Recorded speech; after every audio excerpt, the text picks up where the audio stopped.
Hi guys, कैसे हैं आप सब। मैं उम्मीद करता हूं आप सब बहुत ही अच्छे होंगे। तो गाइस, इस वीडियो में कई सारे स्ट्रक्चर्स और तो और डेली यूज सेंटेंसेस लिए गए हैं ताकि आप इंग्लिश को प्रैक्टिस कर सकें। ओके, चलिए वीडियो को शुरू करते हैं।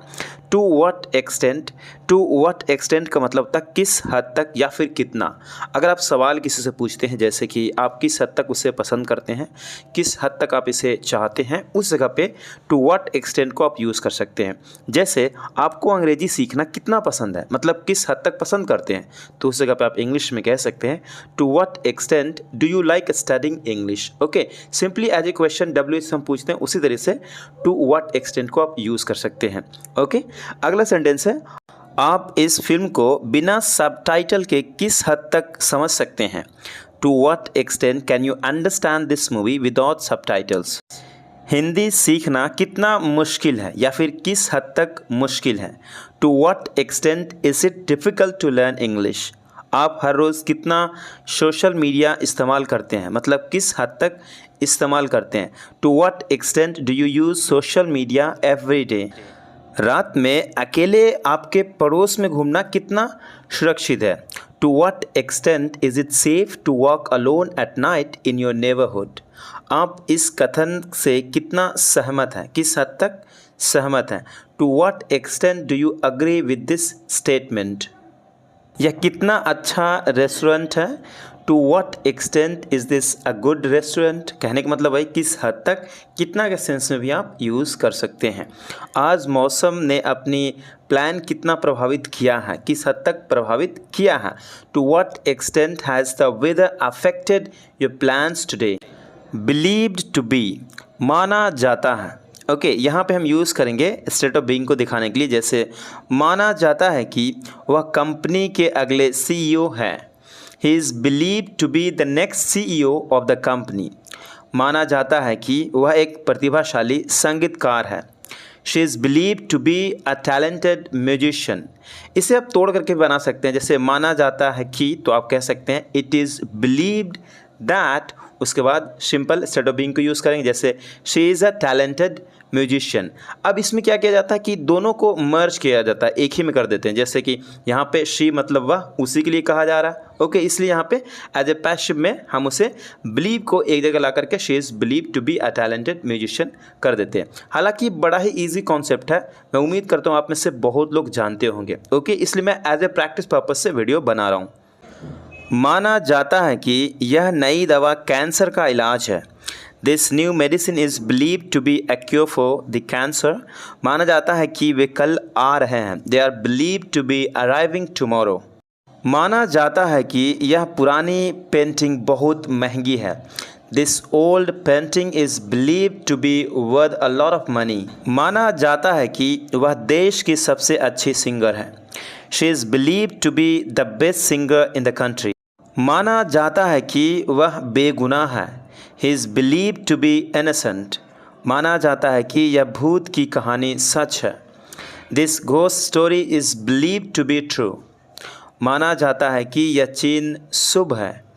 This symbol is believe to be a sign of good luck. अगला टॉपिक है कुड हैव प्लस वर्ब की थर्ड फॉर्म। कर सकता था, मतलब एक चांस था, पॉसिबल था बट नहीं किया। कर सकता था, रोक सकते थे, बचा सकते थे। तो कई सारे सेंटेंसेस देख लेते हैं, प्रैक्टिस कर लेते हैं। वह अपना होमवर्क पूरा कर सकती थी। She could have finished her homework.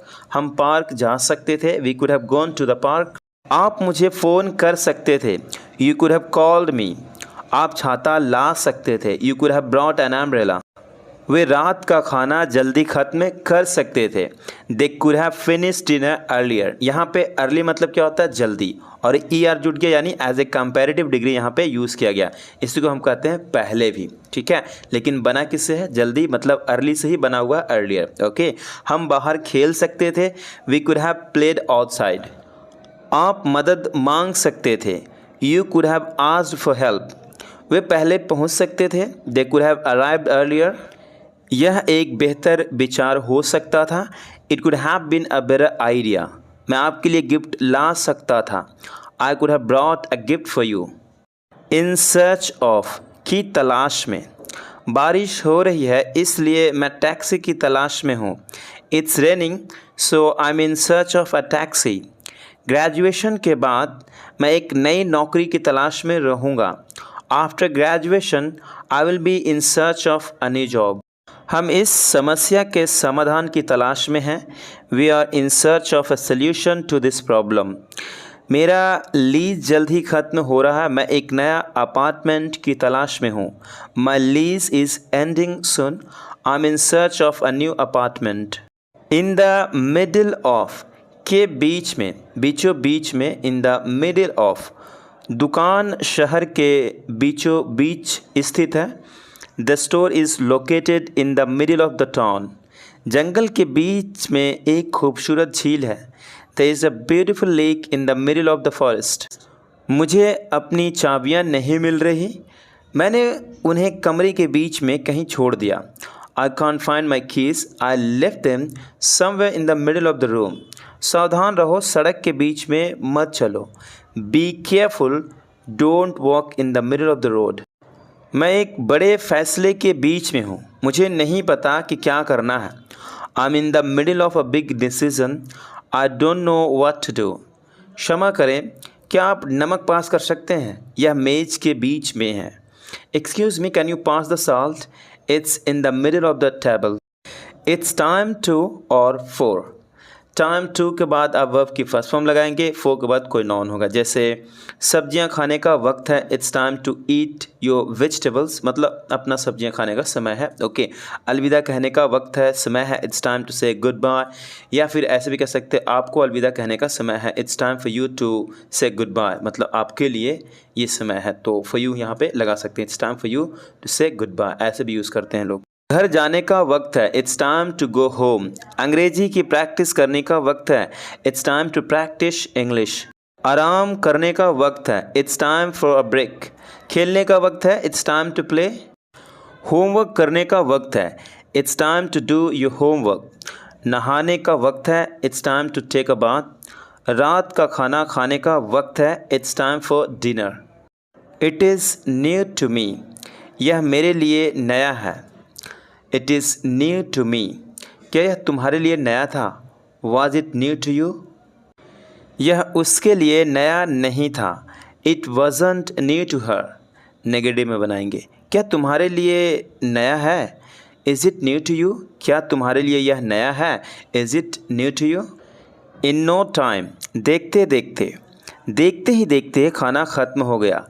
The food was finished in no time. देखते ही देखते शाम हो गई। इसे आप कमेंट करिए।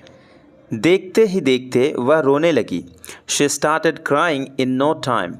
देखते ही देखते सब बर्बाद हो गया। Everything was ruined in no time. देखते ही देखते 10 बज गए। It's 10 o'clock in no time. देखते ही देखते वह गायब हो गया। He disappeared in no time. What's the hurry? जल्दी क्या है? जल्दी क्या है? पहले मुझे खा लेने दो। What's the hurry? Let me eat something first. जल्दी क्या है? रुको यहाँ। जल्दी क्या है? आराम से बात करो। What's the hurry? Talk slowly. जल्दी क्या है? पहले मुझे बताओ। What's the hurry? Tell me first. जल्दी क्या है? उसे आने दो। What's the hurry? Let him come. जल्दी क्या है? कुछ खा लो। What's the hurry? Eat something. Swear on me. खा मेरी कसम। कसम से मैं झूठ नहीं बोल रहा।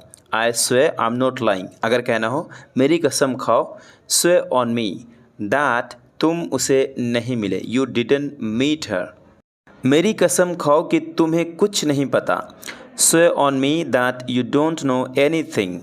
मेरी कसम खाओ कि तुम सच बोल रहे हो। Swear on me that you are speaking truth. Okay then do one thing. अच्छा तो फिर एक काम कर।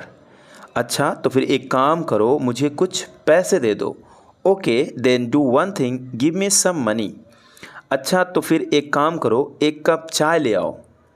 अच्छा तो फिर एक काम करो, एक और ख़रीद लो। Okay then do one thing, buy one more. अच्छा तो फिर एक काम करो, तुम खाना खा लो। Okay then do one thing, you eat food. अच्छा तो फिर एक काम करो, एक और दे दो। Okay then do one thing, give one more. अच्छा तो फिर एक काम करो, तुम यहीं रुक जाओ। Okay then do one thing, you stay here only. Longing for, तड़प रहा है। वह तुमसे फ़ोन पर बात करने के लिए तड़प रहा है, मतलब मरे जा रहा है। He is longing for talking to you on phone. मैं आपसे मिलने के लिए तड़प रहा हूँ। I am longing for meeting you. मैं गाँव जाने के लिए तड़प रहा हूँ। I am longing for going to village. वह नौकरी पाने के लिए तड़प रहा है। He is longing for getting a job. मैं उससे बात करने के लिए तड़प रहा हूँ।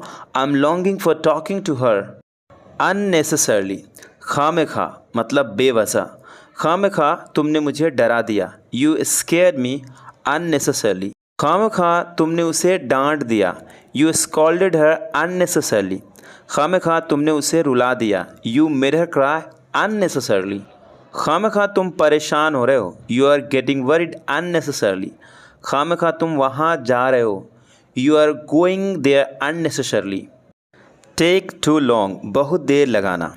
लड़कियां मेकअप करने में बहुत देर लगाती है। Girls take too long to put makeup. तुम रिप्लाई देने में बहुत देर लगाते हो। वह काम करने में बहुत देर लगाता है। He takes too long to work. तुमने आज आने में बहुत देर लगा दी। You took too long to come today. तुम बहुत देर लगा रहे हो। You are taking too long. मुझे ये असाइनमेंट ख़त्म करने में बहुत देर लग गई। I took too long to complete this assignment. I have to admit, मानना पड़ेगा। मानना पड़ेगा तुम बहुत होशियार हो। I have to admit you are so clever. मानना पड़ेगा आप एक बहुत अच्छे टीचर हो। मानना पड़ेगा आपकी इंग्लिश बहुत अच्छी है। I have to admit your English is very good. मानना पड़ेगा तुम बहुत लालची हो। I have to admit you are so greedy. मानना पड़ेगा तुम बहुत बेशर्म हो। I have to admit you are very shameless. मानना पड़ेगा आपकी मम्मी बहुत अच्छी है। I have to admit your mother is very nice.